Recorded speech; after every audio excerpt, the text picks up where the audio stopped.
So we're gonna go ahead and kick things. Off with Ruth Carter, Academy Award winning, two-time nominated costume designer, and the woman behind the Black Panther costumes. I am so into that movie. Was just incredible, and a big part of the film for a lot of my friends were the costumes and the look and the feel of the film. Can you talk about how you got the job? Just for a brief introduction about how you got started in it. How I got started in the business, or how I got the Black Panther job? How you got the Black Panther job? Yeah, because I had never done a superhero film before, and I really wasn't a big comic fan. I mean, my comics were like Little Lotta and Dottie and the Archies. So I had to kind of bone up. My brothers used to have the Superman, the superhero comics, so I knew of the Black Panther, but I really had to go into the woodshed, as they say, and learn about the Black Panther. So I did. I went over to Marvel to meet Ryan Coogler, and he and I had shared images that we had in common. So some of the ideas were already set on my first day. All right, cool. Yeah, and I guess kind of following up on that, how did you kind of collaborate with the different departments and designers and kind of really creating this really truly amazing world building aesthetic? Yes, as you know, Marvel's very hands-on with their superheroes. Ryan Meinerding is the head of visual development there at Marvel. He's amazing. Anthony Francesca, everyone was illustrating. I mean, I had 5 illustrators. Ryan's department was illustrating away. And so the director and the producers, Marvel, basically had a plethora with which to choose from. But we all grouped together in meetings, and we looked at all of the offerings, and everyone had their time to comment on what they liked about certain things. So some of the costumes were bringing some of the other ideas together on one canvas. But Anthony Francesca is credited for illustrating Ghidorah, and I believe Ryan Meinerding is credited with one other person in his department for crafting, for illustrating the superhero, the Black Panther, and Killmonger. Okay. In terms of the other work you've done, like Selma, that also has a scene that reminded me of the scene in Black Panther at the big battle scene when they're about to cross the bridge. Oh yeah. So in a way, those are both almost superhero moments. Right. What was it like designing for Selma, kind of a real life superhero, and then Black Panther? Yeah, I've said I feel like I've been designing for superheroes my whole career, and there's a lot of the same aesthetics that go into a person when you're designing their clothes, like their life, where they live, their environment, the people that they encounter. All those kind of inform your decisions, their environment.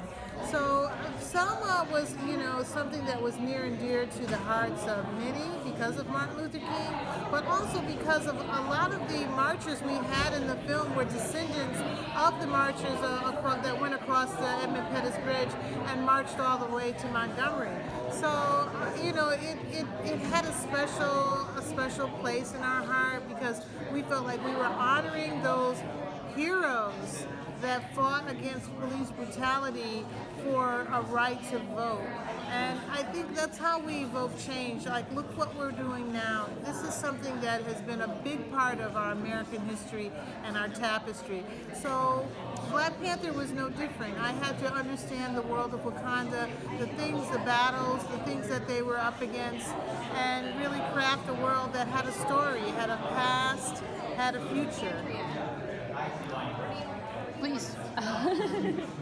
I also was wondering about your upcoming project that you signed on to. It's another superhero. Yes, Silver Sable, Black Cat. Yes. Yes. So they have a story. They're conflicted on the story. It's over at Sony. So I hope that they get the story together, because it's really important, that relationship between those two superhero women and how they approach it. You know, they really want them to have like a great relationship and be very different.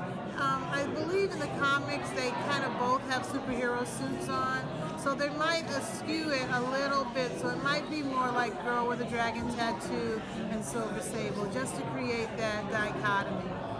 I had an opportunity to speak to Gina Yes. on Friday and for Cloak and Dagger. Yeah. And one of the things that she mentioned was that she loves doing female characters with like history, damaged female characters almost, but also strong female characters. I think we see a lot of that in the Dora Milaje. I see a lot of friends of mine who are so inspired by these characters. Can you talk about some of the design? Because one of the things you mentioned in the panel was that it's like a tradition. Yes. Like these are women, their children are being trained. Can you talk about the process for designing that particular costume? Yeah, well, first of all, the Maasai tribe was a big inspiration for their brilliant red color. You know, I wanted to up the intensity of the color, so if you see one, it feels like you're seeing 10. And also that, you know, it's a huge sacrifice. They're bald, you know, they're protecting the king. They have a focus and a commitment to Wakanda, and that was definitely transferred in the writing and in the script. So they needed to have. I had code names for all kinds of aspects of their costume. So the leather strapping that goes around the body was the harness, and I felt like if they had this harness, leather harness, it needed to look like it was hand tooled by, you know, the oldest craftsmen in Wakanda, you know. And then they had the tabard that was down the center of their costume. I felt like if they have a big square that goes down the center of their costume, it needs to have significance and meaning and history and protection. We need to see that there's some vibranium there. We need to see that there's some Africa there. So we have real African beads, and we beaded this tabard in the tradition of the Turkana, of the Maasai, all of the African nations that use beads. Beads are used throughout the continent of Africa. So all of those elements together kind of created this, you know, samurai warrior kind of a thing, where you can put the Dora Milaje next to any other superhero costume, and they have all of the elements, real or fictitious.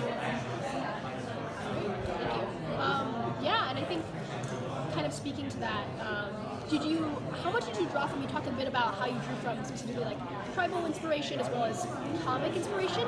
Yeah. Did those two kind of come together in some sort? Did they clash at some points? Yeah, well, absolutely. You know, the comic books are very colorful. You know, there's a definite direction in terms of the color for the comic book characters, and Ryan Coogler had very specific ideas about what color everyone would wear, and we never could cross over. So that kind of, to me, in the end, looked like it was an homage to the comics.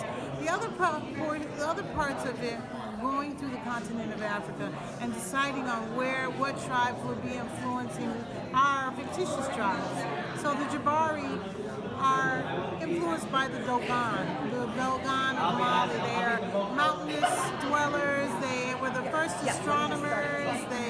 They wear grass raffia skirts. So they influenced that. The river tribe, which is Lupita's tribe, was the Suri and the Surma tribe, which they are by the rivers. And you see those pictures of the little kids with the flowers and sticks in their hair and the painted faces. So we kept her palette very, very much organic, very green, and just to honor the Surma tribe of Africa. And that we did with every single character in the film. Just quickly, I know you also collaborated and pulled things from a lot of other Black designers, like Katula, Okere, and what went into that, picking who would be used in the film? Well, I was open for submissions, if you would. So as I got things in and I tried them on people, I was always trying on designer stuff stuff on background just to check it out, just to see its vibe. And so when I was faced with I needed cape for T'Challa that's not conventional, that he could wear to the Geneva UN, the Vienna UN, I draped a Carrie Jones' scarf on it. And Carrie sent me several scarves. They all have these beautiful portraits on them. And we decided on the one that we used. So it was just really a process of what was I looking for and who is going to actually fit the bill. Thank you so much. Thank you so much. Yeah, my pleasure.